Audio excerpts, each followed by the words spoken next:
What's up, people? My name is CA Abhishek Bhandari, and welcome back to our YouTube channel Gradkul.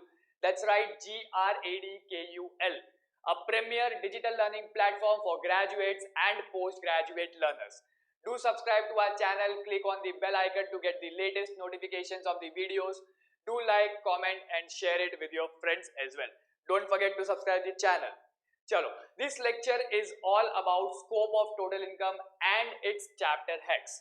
Okay, for those of you guys who doesn't know what is chapter hacks is nothing but just a quick recap or a quick summary of the entire chapter. ठीक है, मैंने residential status का भी chapter hack डाला हुआ है, 15 minute का video है.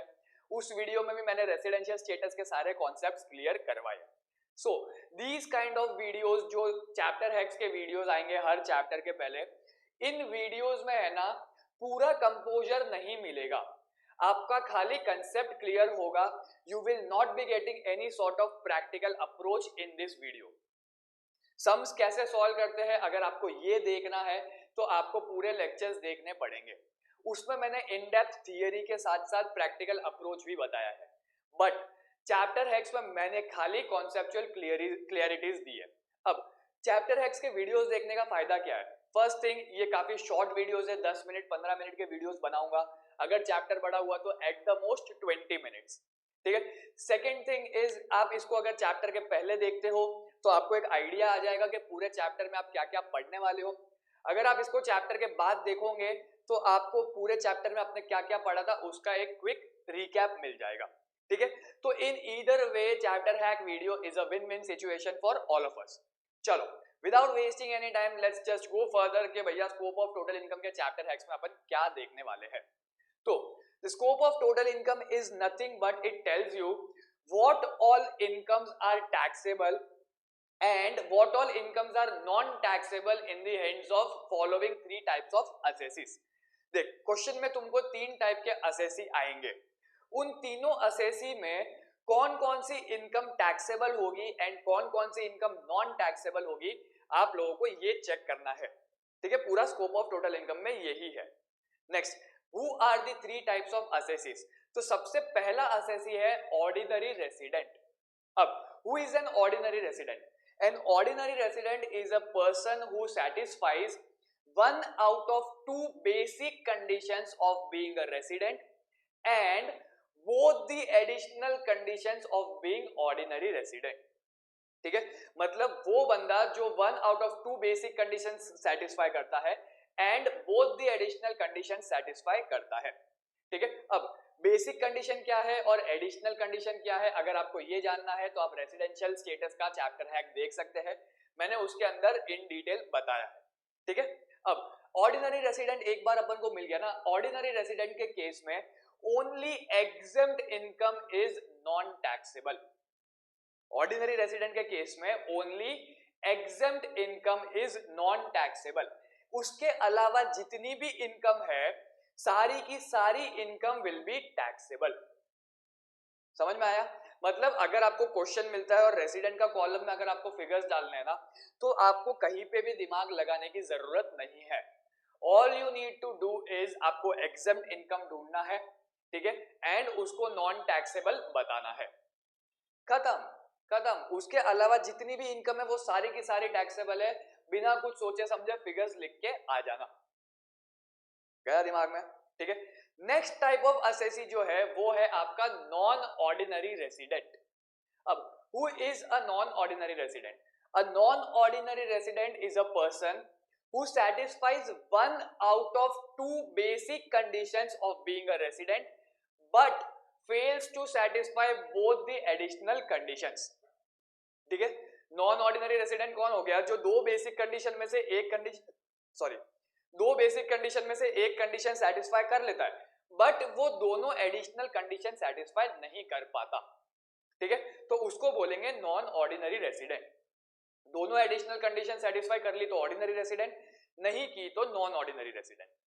अब नॉन ऑर्डिनरी रेसिडेंट के केस में जो एग्जेम्प्ट इनकम है वो नॉन टैक्सेबल हो जाएगी. तो पूरे कॉलम में एग्जेम्प्ट इनकम जहां पर भी आता है वहां पे डैश डैश करके आ जाना. ठीक है.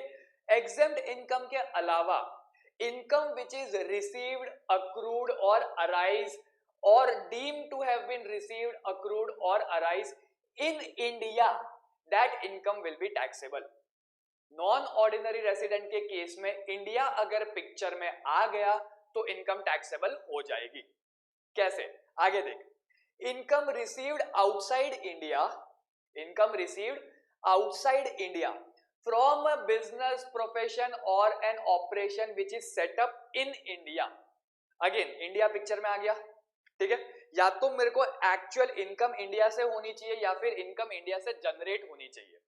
Either income should have been accrued in India, arise in India, received in India, or if received outside India, it should have been generated in India. समझ में आया? Therefore, income received outside India from a business operation or any profession set up in India. तो ये दोनों case में India picture में आ गया. Therefore, non ordinary resident के केस में these income will be taxable. ठीक है. एंड लास्ट आता है income received outside India from a business और profession setup outside India. India picture में आया क्या? नहीं. इनकम किधर मिला? इंडिया के बाहर. जनरेट कहां हुआ? इंडिया के बाहर. कौन है वो? Non ordinary resident. देयरफॉर वो इनकम टैक्सेबल नहीं होगी. समझ में आया? ठीक है.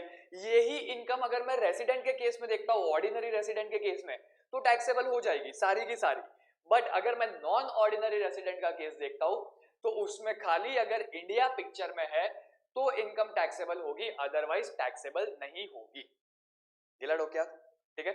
लास्ट टाइप ऑफ असेसी जो आप क्वेश्चन में देखेंगे वो होगा नॉन रेसिडेंट. देख, नॉन रेसिडेंट का केस सिंपल है. नॉन रेसिडेंट के केस में अगर आपको इनकम टैक्सेबल करनी है तो all you have to check is whether such income is received in India और नॉट. ठीक है. रिसीव्ड वाला पार्ट नॉन रेसिडेंट के केस में इंपॉर्टेंट है. तो देख, नॉन रेसिडेंट क्या बोलता है? अगर एग्जेम्प्ट इनकम है तो नॉन टैक्सेबल. उसके अलावा only the income which has been received, accrued, arise और deemed to have been received, accrued और अराइज इन इंडिया. मतलब इनकम इंडिया में अगर जनरेट हुआ है तो ही वो टैक्सेबल होगा, अदरवाइज वो टैक्सेबल नहीं होगा. Any income which is received outside India will B non taxable, irrespective of the fact whether such income is generated in India or outside India. तो ये जो नॉन ऑर्डिनरी रेसिडेंट का जो second point है ना, received outside India वाला, वो point non resident के केस में एप्लीकेबल नहीं होता है. ठीक है. तो नॉन रेसिडेंट वाला केस सिंपल है, खाली इनकम जो इंडिया में अक्रू, अराइज या रिसीव हो रही है वो ही टैक्सेबल होगी. If received outside India, non taxable straight away. ठीक है. समझ में आ गया? चल, तीन टाइप के अपन ने कौन कौन से असेसी देखे. पहला वो जो ऑर्डिनरी रेसिडेंट होगा, exempt income non taxable, all other income taxable. दूसरा वो जो नॉन ऑर्डिनरी रेसिडेंट होगा, exempt income non taxable and only such income will be taxable जो इंडिया पिक्चर में आ रहा है. अगर इंडिया पिक्चर में नहीं है तो इनकम भी टैक्सेबल नहीं होगा, which is only one case. कौन सा केस है? Income received outside India from a business और प्रोफेशन आउटसाइड इंडिया.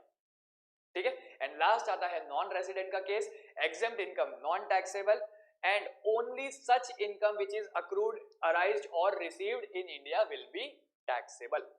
ठीक है. समझ में आ गया? देख, चल, स्कोप ऑफ टोटल इनकम का जो चैप्टर है क्या ना, वो इतना ही है. इसके बेसिस पे अपन आगे सम सॉल्व करते हैं. If you guys want to see the practical approach of the chapter, then do watch out the remaining videos as well. ठीक है. चलो guys, my name is CA Abhishek Bhandari and you are watching the video on our YouTube channel Gradkul.